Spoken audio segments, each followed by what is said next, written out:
Hey, this is David Wood, and what I want to talk about in this video is how we, the 144,000 and the Great Multitude, are going to rebuild the universe from the inside out over the space of the next trillion years, beginning sometime probably in the next 365. But I'm not actually sure when that's going to begin. I just know we're going to still be alive. Hold on just one second. I got to drink some water, and then we're going to get going. So, first of all, why would we want to rebuild the universe, and why would we be interested in doing that? Well, I've always actually been, funny enough, worried about, in my entire life, I've been worried about the universe collapsing for some reason. I was born worried about it, right? Very similar to how I was born knowing that the central bankers was evil, and knowing that there was something kind of wrong with the world and not being able to figure out what it was. I was, began meditating when I was 8 years old. I started looking at all sorts of different things that, like raw food and nutrition and meditation and, how we can do different things that are going to change our bodies, change our biologies, change our life, change our minds, change our spirits, and really, really, really cause us to do great things in the world right now. First of all, the universe at some point or another in the future, scientists have pitted all sorts of dates on this. They've said it's like in the next 5 trillion years, maybe, or maybe 10 trillion years, or maybe 100 trillion years. Nobody knows the dates, right? They say the universe is going to collapse, right? Which it actually will, and it will collapse a lot sooner than that, because we're actually very close to the we're close to the universe existing for 133 trillion years. The universe is much more old than scientists currently think that it is. And one of the reasons is because, of course, now when we say old, it's also as young as they think it is in current time. Because what happens is during the explosion of the universe, you have a lot more energy, and therefore everything is rotating faster. And because everything is rotating faster, time is perceived much more slowly, right? So we have two things happening. Number one, we have more rotations than people think, which would be more years. Right? That's what I'm talking about. I'm talking about the rotations. I have the perception of time on a contrary thing, because as speed goes up, the perception of time slows down. This is the way that actually the perception works. So, for example, if all of the electrons in your biology start rotating faster than the speed of light, okay, which they're not going to go faster than the speed of light, but faster than what we see as the current speed of light, then what happens is your whole perception, it's like tuning into a radio broadcast frequency. You can actually by doing that, but it's not something that is the work of a beginner in the ways of the spiritual universe, right? So there's been a lot of prophecies. If you look up, for example, spirit science, they talk about it. The other people talk about it, where people who are enlightened have channeled spirits or angels or things like this, have essentially channeled spiritual energy that says that human biology is going to change into crystalline biology over the course of the next 10 years, 20 years maybe. They don't know how long, right? But what they know is that human biology is going to change, and we're going to change from 3-dimensional beings to 4 and 5, really 4-dimensional beings, because we have time, to really 5-dimensional beings, right? 5, and it's going to go way beyond that. And you say, well, what's the difference between a 3 and 4-dimensional being and a 5-dimensional being? Well, look up, for example, a tesseract. That would be a 4-dimensional object. And that's actually what kind of how the spiritual universe works. The spiritual universe is a 4-dimensional place. And then we're going to turn from 4 dimensions to 5 dimensions to 10 dimensions to all sorts of weird stuff that's going to happen in the future. Okay. So the universe is going to get very bizarre. And the reason that happens is because the energy and the electricity and the spiritual energy and the radiation of the universe is all going to exponentially increase. Okay. And the reason that happens is because of the propagation of the Sephiroth, and also from enlightenment. So as people pay more attention to the environment, if their bodies increase, as their bodies are moving into more crystalline structures, what happens is that the speed of the rotation of the atoms slows down time. Time goes, like, we're going to perceive eventually, like, the way that we'll live like one day will be like trillions of years. We'll get so much done. It'll be unbelievable because our biology will speed up so much. And our ability to get more done in less time is going to speed up, and our intelligence is going to speed up and this goes on for time and all eternity. It never stops. So first of all, people think the universe is going to collapse. You say, well, how does the universe actually collapse? It doesn't work the way that people think that it does. The way the universe actually collapses is that we all emerge from quantum mechanical energy, and therefore the universe decoheres from consciousness. So when the entire universe is enlightened, it collapses back into one consciousness, into one biology when the entire universe is enlightened. Okay. And so when it does that, it's then going to be restored because there'll be a being that's left in the universe, and that'll be the mother. And I've talked about this, and she will rebuild the universe with her imagination in 72 hours. She'll perceive that painstakingly slowly. Right, but she is going to rebuild it with her imagination in 72 hours. So the universe will collapse into oneness, except her shall be left because she actually can't collapse back into oneness because she's like outside of us all, right? She's like outside the universe. There's only being like that in the universe. And then she'll reimagine everybody appearing back into reality with their individuality, but retaining their enlightenment. And she'll reimagine the universe, and the universe will be put back into existence. The universe gets created by the Father, and then it gets maintained by the mother. So the mother, though, re-puts it back and makes sure everybody's safe and puts it back in a way that she wants it. Well, for example, with life on Mars, with life on Saturn, with weird animals that appear out of nowhere, she puts it back the way that she wants it, basically, is what she does, right? The universe is going to collapse, and then it's going to uncollapse, and then it's going to be restored, and then there's going to be a great war, right? And the Great War is going to be the war between humanity and the Nephilim, right? And so the subject of this video, how we're going to rebuild the universe. So let me go through the Nephilim real quick. What happens is, I've talked about this in my other videos, the Nephilim War. What happens is the Nephilim have a desire of consuming everything in the universe. I mean, that's all they do is consume energy. So what happens when they consumed all the energy in Earth? The Earth shrinks into nothing, and the stars shrink into nothing, and then everything starts collapsing into a black hole, and they start destroying literally everything in reality.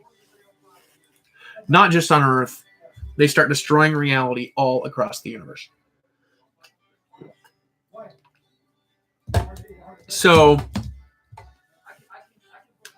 in any case, they start destroying reality all across the universe. They start invading. Sorry, I got distracted there for a second. They start invading everything, and then they try to do that anyway. However, what happens is there's a great war, and we create peace with them, and then we kind of let them do what they're doing outside of us and do it in a way that's safe for the environment. And that peace lasts a while until they eventually desire to take over because they're running out of their own resources in the world. So then they try to come after us and wipe us out too. And then just at the moment when it looks like we're going to lose, because they're very good and they're very powerful, Jesus appears and throws the Antichrist and the Nephilim into the center of the earth and puts a seal on it. Now, they actually made this technology to trap the people of God. So they fall into a pit that they dug for themselves. Then there's a 1,000-year reign of peace on the earth when Christ reigns on the earth. And the 144,000, which are actually men, okay, and there's a thing out there that's 144,000 light workers, which people are gathering, but there's multiplications of the 144,000. The main group of 144,000 are men, because the women have a different job, right? They're men, right? And then their wives, their wives would be included in that. One pair would be it, one of them, but really they're men. So we leave the incarnated members of what I call the incarnated members of the Tetragrammaton, which the Tetragrammaton is Lord in capital letters. So there's 144,000 of us that are incarnations of the Tetragrammaton. We leave in space on the city of Enoch through a wormhole that opens to the moon on a giant platform of the lost city of Atlantis for 1,000 years, growing a piece of biological technological software called the Universe Engine. The Universe Engine rewrites reality through paradoxes. So, for example, when it's done, it'll be a 1,350-mile cube. It'll be a brain, 200-foot thick walls of a brain. Inside will be the tree of life and whatnot. And when it's done, it'll have dimensions on the outside and no dimensions on the inside. In other words, on the inside, there's unlimited space in the Universe Engine. Okay? On the outside, there's limited space because it creates paradoxes that rewrite reality. And all of creation then exists inside the Universe Engine through a paradox. So, for example, you could stand in the Universe Engine and see anything in the universe because it links with all the intelligence of the universe. Well, what happens is the Universe Engine returns to the Earth through a wormhole. And then what happens is the judgment of the dead. The judgment of the dead, it says that Jesus said to the apostles in the New Testament, you will sit on thrones judging the 12 tribes of Israel. Because God divides work. So God is actually looking from the future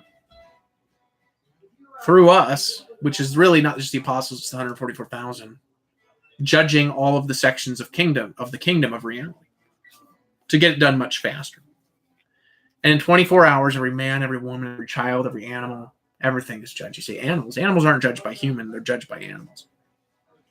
And it's very different. The men are judged. Women are actually not judged. Women are rewarded by the mother for their glory. It's very different. Every man was judged according to his works. This is very masculine language. This is one of the reasons why a lot of people don't like the Bible. Is because they're like, well, what about the females? Females aren't judged.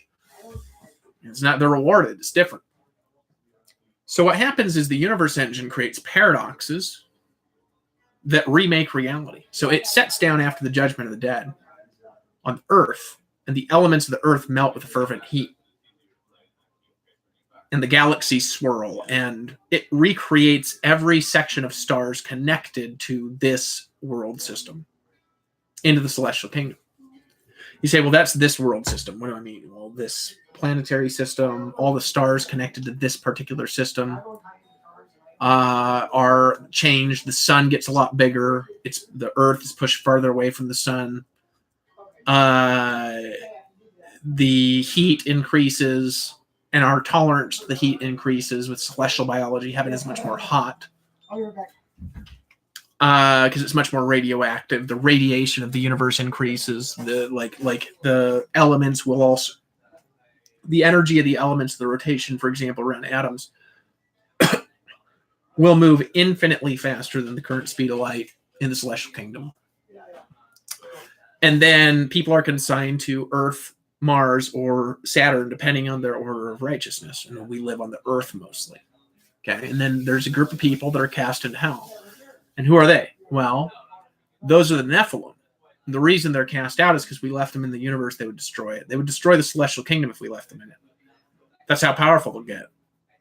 So we have to cast them out, and the only way the mark of the beast can be gotten rid of, because these people are immortal, it's a permanent link with immortal biology, is it has to be burned out of their flesh with no light and like no air for a long time. So that takes 1 trillion years, 233 trillion to burn it out. And then when it's burned out, we release them. So when the Universe Engine sets down, we send them backwards in time into another universe, which exists in the center of the Earth, where there's no light, 10 times hotter than the sun. The mark of the beast is burned out of them. And then we send them backwards in time. So at the same time we send them there, we let them out.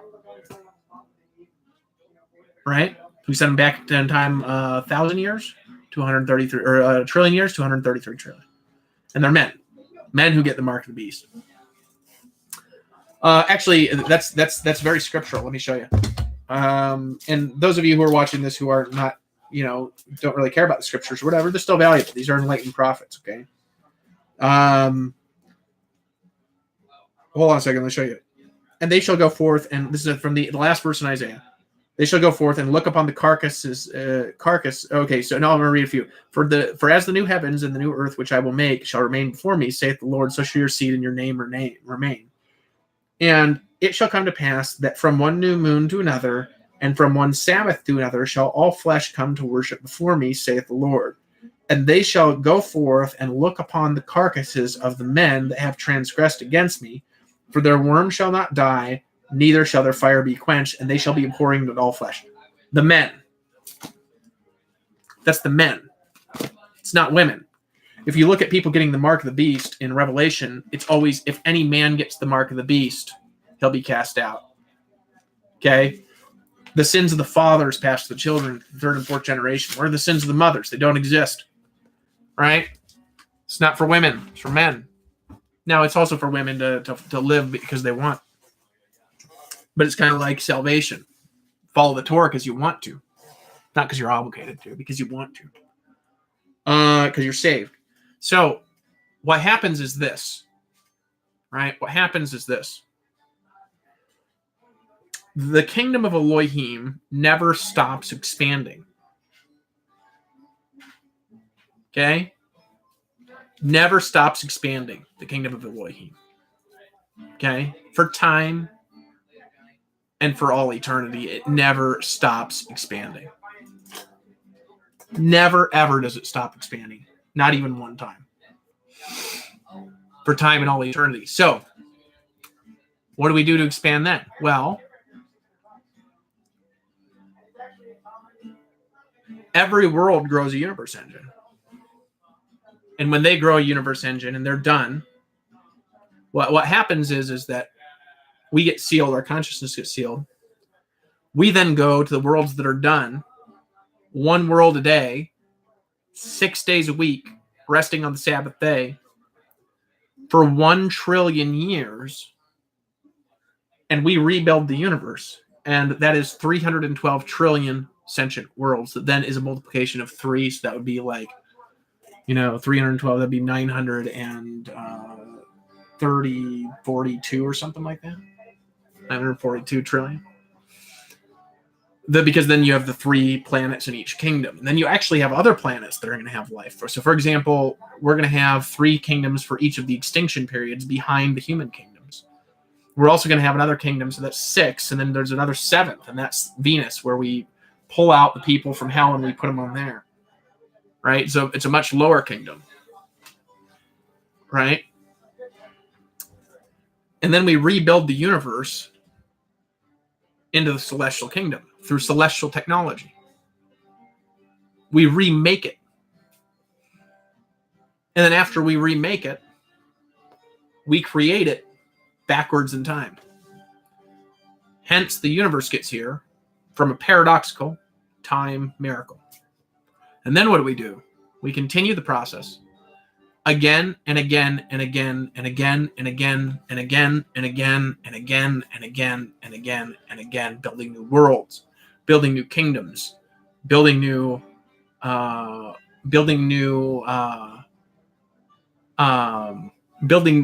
everything. We continue the process for time and for all eternity. We continue the process. Hope that helps. Oh, what do you mean? We create new universes and we do it there. So we just do that again and again and again and again. The goal is to always bring people into the celestial kingdom. So that takes us 1 trillion years. Then there's another process of rebuilding that takes 5 trillion, because we got to convert the terrestrial worlds into celestial worlds. And another process that takes 10 trillion, and then another process that takes 100 trillion. And then the whole universe will be the celestial kingdom. Everything in it will be. Even the dinosaur kingdoms. They all get to grow their own universe engine. And the intelligence and the majesty and the growth and the wonder of humanity and the wonder of our names lives on forever and ever and ever and ever and ever. And it has no end. Right? And so what do? We start with Earth. What do we do when we start with Earth? right? What we do, starting with Earth, right, is we start making the Earth righteous again. Start standing up for ourselves. We start putting boundaries up. We start respecting others after we respect ourselves. We respect our wives. We respect our children. We love each other. We build celestial technology. We travel to the stars. We encourage our children to do things like mathematics and physics from a young age. Learning how later in their life they can build things that we as the adults never would even think of. Forever and ever and ever and ever. So it goes on. And the story of our name continues. And the story of our seed continues. And we have children, and we build houses, and we buy and we sell and we trade. And we create kingdoms, and we create queendoms, and we love each other. Forever and ever and ever and ever and ever and ever. Forever and ever and ever I will live. I will never die. Possibly the same with you. But when you're resurrected, you'll not die. You can be resurrected, and you can be translated. There's two different things. Resurrection is when you get raised to life after your time is passed. Translation is when all the mass and the energy of your body speeds up and it turns into organic living diamonds. Translation can only happen with the Sephiroth. It is the key.